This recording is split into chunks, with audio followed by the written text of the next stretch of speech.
And now, it's time for the first keynote of the day. Please welcome the co-founder and co-CEO of Gopuff, Yakir Gola. He will be interviewed by Grocery Shop's VP of Content, Joe Laszlo.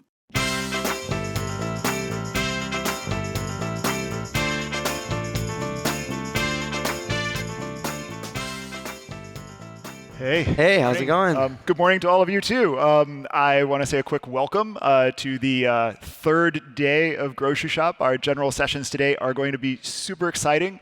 We're so glad you could join us. We'll have conversations coming up with Stu Landesberg of Grove Collaborative, Hanneke from Unilever, and right now I get to talk to Yakir from Gopuff.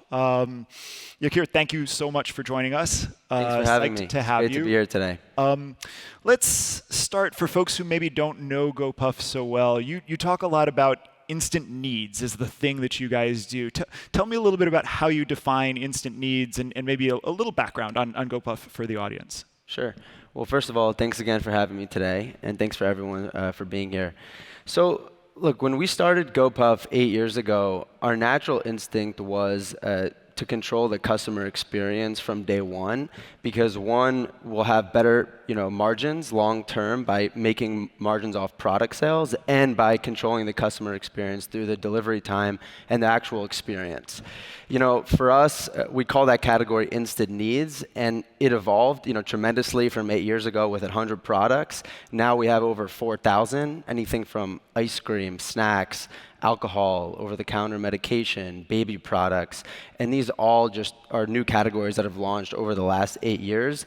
Even COVID tests through the pandemic, we were the first company to deliver COVID tests in an instant. So we call the category instant needs, given the nature of the model, and really it's a category that we defined, considering that it's vertically integrated and it's anything that you want in an instant. Yeah, fantastic. So you're an online convenience store, to kind of oversimplify a little bit. How do you specifically define instant? What is an instant when someone places a Gopuff order? Look, instant is continuously evolving. I think because we're a disruptor in a new business in a way, people didn't know how to categorize us. Like, are you an online convenience store? Are you an online grocery store? Like, what exactly are you? We're instant needs, right? And it's continually evolving. I mentioned an example of COVID tests. Another good example is our new Gopuff kitchen business. Now you can get hot pizzas and fresh food delivered with your alcohol, with your ice cream, with your pet food in 20 minutes, all from one central location. And I think the beauty of that is the differentiation. And I think the category is evolving. And so you asked about how fast is instant? Instant is 20 minutes on average across the network. If we placed a Gopuff order right now, we'd get it right at the end of our conversation. Yeah, sometimes faster. Yeah. Yeah, that's great. So this space is super hot right now. I feel like convenience and redefining convenience has been one of the themes throughout many of the main stage conversations we've had. You have Kroger and Instacart doing their 30-minute delivery. You certainly have the Gorillas and Getirs and all of these companies also kind of chasing the very rapid fulfillment. Talk a little bit about what differentiates Gopuff. Kind of what do you see as your strengths or the things that kind of will help you compete as more and more companies try to deliver more and more things faster? Yep. So first thing is the business model. The way we went about our business is very different, considering that we have a network of over 500 micro-fulfillment centers across the US and in Europe today. And we have all inventory integrated. We store everything, over 4,000 products, all delivered in one order. So the benefit of this model, as I mentioned a little bit earlier, is that one, you can deliver fast and control the customer experience. The delivery fee is only $2 because our margins don't come from service fees from restaurants or other stores. So it's always $2 unless you're a subscriber on our FAM program. And the delivery is super fast and it's controlled.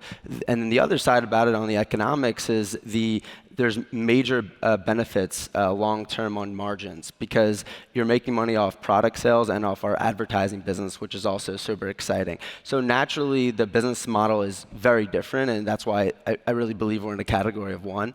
And then just the scale, 500 MFCs, as I mentioned, over 10,000 employees, not including our driver partners. We've been growing triple digits year over year since the inception of Gopuff. Even post-pandemic, businesses on fire, rapidly expanding, over 40 to 50 MFCs a month launching. And these are live locations. And then just the team. I think I'm really proud of the team we've been able to assemble. And some of the best and brightest in the world. And this is our focus. We wake up every morning and we focus on building this technology platform, this hyper logistics network. And this is the sheer focus. We wake up in the morning, this is what we do. Yeah. There's a lot I want to kind of dive into a little bit, but let's talk a little bit more about vertical integration. I feel like for most startups these days, it's much more about outsourcing kind of the parts that you can outsource. Let a last mile expert do the last mile stuff, that kind of thing, and you focus on building your brand. Like why was it so important to you guys as you were starting GoPuff to kind of control end to end, kind of every step in the process? Yeah, look, our instinct was that. I think, as I think about long term, I think being vertically integrated is truly the only model that will win long term. And it's a bold statement, but I just believe once you have too many parties involved, the store, the driver, the delivery platform itself, you start to erode margin and the customer experience is not flawless. When you think about, the GoPuff model and just the vertically integrated model in general is, better economics, better customer experience. You can get a wide range of products in one delivery. As I mentioned, pizza, ice cream, alcohol, all delivered in 20 minutes. And it's transparent pricing. There's no extra service fees. You're not needing to charge restaurants 30%, right? Like we are the restaurant in our GoPuff Kitchens business. So I just think there's plenty of advantages of being first party, and I believe it's also better for advertisers, right? Considering that it gives an opportunity for advertisers on our platform to influence people's decision at moments of consumption, right? Delivering all these products in 20 minutes, it's a great way for advertisers to get on the platform. Yeah. So again, there's a lot more I want to explore, but let's kind of take a step back and talk about kind of who the GoPuff customer is these days. I think again, if people in the audience are familiar with you, it may be kind of from several years ago when you were kind of very much about college towns and college kids. Like, who shops GoPuff these days? Yeah, look, it's no secret we started off as a college delivery business 8 years ago. I think most people know that, and we're proud of that. And the business has dramatically evolved, considering now the products that we sell, the categories that we sell, the brand has evolved, the markets in which we are market leaders in has also evolved. But it still skews younger. I would say average customers, late 20s, early 30s, which I think is the future customer. And so, but it has evolved. I would say less than 15% of customers are college students on the overall platform, when 8 years ago it was 100%. And so you're seeing a lot of that has to do with now selling baby products. It was the fastest year-over-year category for GoPuff. The kitchens business, entrance into alcohol, right? The Bevmo acquisition was pivotal. We're one of the largest liquor license holders in the U.S. right now.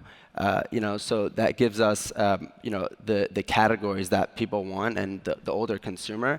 But it was our way into the market. But we're excited today about the faster growing demographic on the platform. Yeah. So it kind of feels like kids who started using GoPuff 5 years ago have now started. You're kind of growing up with your cohort. That's really interesting.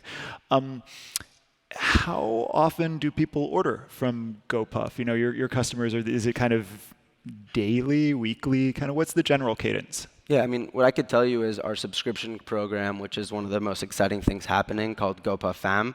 They're ordering north of 4 times a month on average. So you have people ordering every day on the platform, but on average, it's over 4 times a month for the subscription customers.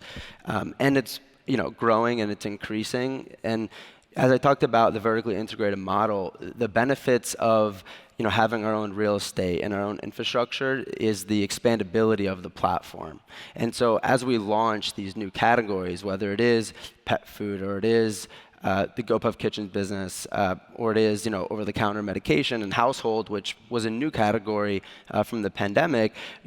We've been able to demonstrate the increase of usage on the platform and the increase in growth and lifetime value, which has also been super exciting for all of our CPG and brand partners. Yeah. So you are an online, vertically integrated, instant needs e-commerce company, but you also own BevMo and Liquor Barn. I think it's super interesting that you're kind of getting into brick and mortar and through kind of a particular category. Can you say a little bit more, in addition to the liquor licenses, are there other things that kind of having those brick and mortar presences in parts of the country are helping you out with? Yeah.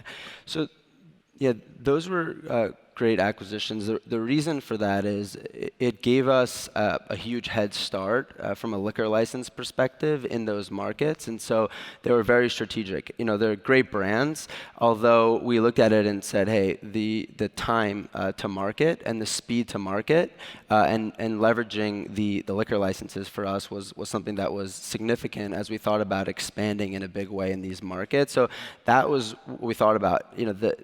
The brand and the customer base and the brick and mortar presence is super valuable, but we think about, hey, how can we accelerate GoPuff's core platform and really bring GoPuff to life in many of these markets? And so it's really additive, and that's why the BevMo team was really excited, is because now in California, as an example, in about 80 BevMos, you can actually get Gopuff fulfilled from that store. And so throughout LA, California, major markets in California, it's still ongoing and the integration is happening live, but you can get all of your Gopuff delivered, inclusive of the BevMo products. Yep.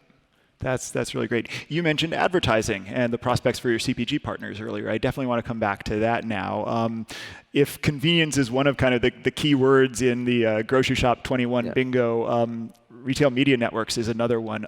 There's lots of companies launching these. A lot of the grocery retailers are looking to sell advertising. Tell me a little bit more about what GoPuff's solution looks like, kind of what advertising on GoPuff kind of feels like to your brand partners. Yeah. This is one of the most exciting things happening in our business, one of the things I'm most excited about. And the way we think about it is, right now on average, through our ad business, we're delivering a 3-to-1 return on investment for advertisers, which is major.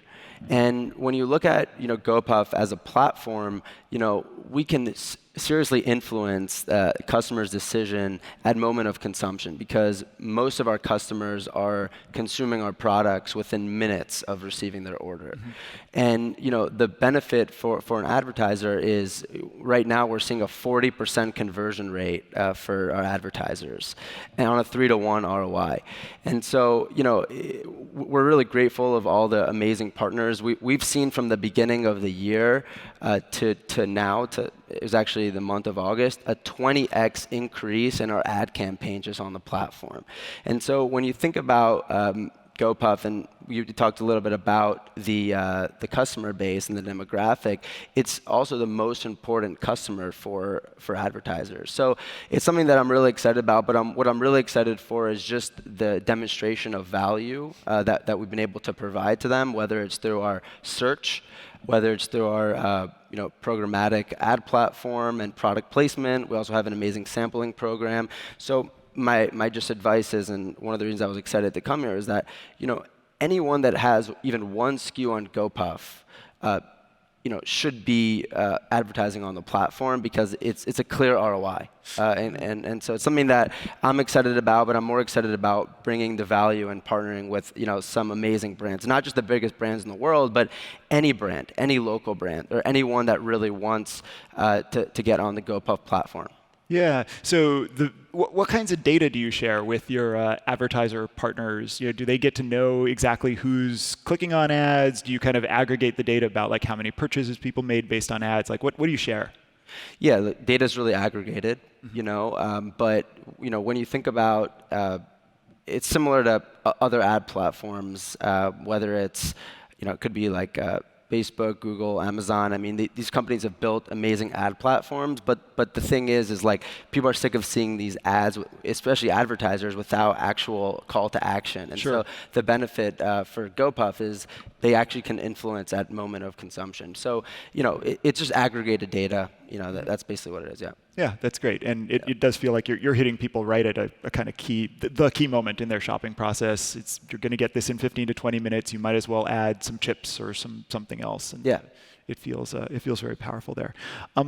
The last thing I want to talk with you a little bit about, depending on time, is just kind of purpose. So convenience is one of the big words. Retail media networks is another big phrase. But like purpose and brands kind of living their purpose is the third. You've done a couple of things now with Chris Paul from the NBA. Can you talk a little bit about that and why that's important to Gopuff? Yeah. So, when you think about the other benefits of the vertically integrated model and the instant needs business, is that we control the experience and we control the distribution. And so, that's very beneficial when we go into these markets and when we launch, because at the end of the day, we're a local business and we want to partner with the community. And I think the benefit of our model is that we can help bring on local businesses and empower local entrepreneurs. And so, one, there's a huge benefit, and I think it showcases just the benefit of our model, is that, in one sense, we're a marketplace in these local communities, and we're a platform for local businesses, not just the biggest brands in the world, but local entrepreneurs that started a local product in their market. So, and the other thing about it is, Raf and I started this business 8 years ago. I think mainly because of what we saw working with our parents and just the values that were instilled to us from a young age. I grew up working with my dad in the jewelry business. He came here from Israel with nothing. And I grew up working in the jewelry business, and I saw the work ethic and the entrepreneurship that's required to really win, and the focus on the customer. And so when we thought about Chris Paul, one, he was a huge customer, and he was ordering Gopuff before all of his games. And two, his passion for entrepreneurship. So we said, hey, let's partner. Chris Paul is one example. There's many others, and we launched this program that we call Put Me On. And so it's something that I'm personally very excited about and passionate about, is really helping local entrepreneurs, whether it's through mentorship, whether it's through distribution on the platform, and it's very exciting for them because they get to be a part of the Gopuff platform through distribution and through getting their products out there. So that's just one example of many that we're giving back to the community, but entrepreneurship is something that I'm super passionate about. Yeah, no, it feels like it's important to you to donate, and not just donate to big national charities, but to charities in the markets that you're in. Does that have measurable impacts in terms of the way your customers relate to you? Does it matter to your shoppers? Look, it matters to us, and I believe it matters to our customers, but I think we do it because it's the right thing to do. And there's certain things that you're tracking and you're super paying close attention on, but the entrepreneurship aspect for us is something that it's hard to measure, but it's something that is important to us to give back as we're becoming a bigger brand, and we have to do our part in giving back to the community. So it's something that it's right to do, whether it's trackable or not. Good answer. We have only a couple minutes left, so tell me a little bit about the future. You are growing like gangbusters, turning on 40 new MFCs a month. You've raised $1 billion over the summer. Like, where do you see? What are your priorities as far as growing the company over the next year?